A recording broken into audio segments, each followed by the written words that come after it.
يلا السلام عليكم شباب، شلونكم؟ شلون الصحة؟ ان شاء الله بخير، ان شاء الله مرتاحين. حبايب قلبي، اليوم انا بالسيف وهاي محلات الخشب مثل ما تشوفون، محلات علي سويد بشارع السيف. وهاي الترايش جاولتهم، هاي الربطة بها 2 4 6 ترايش.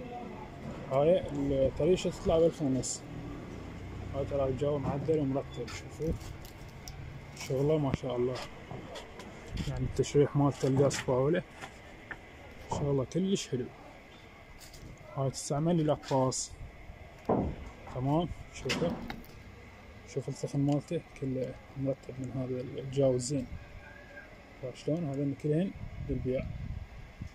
شوف هذا يبدني، اهم شي الثخن منه. شوف الخشبة اذا اشوفها ثخينة اخذها، بس اذا اشوفها رفيعة مثل هاي لا تاخذها. خذها ثخينة نفس هاي.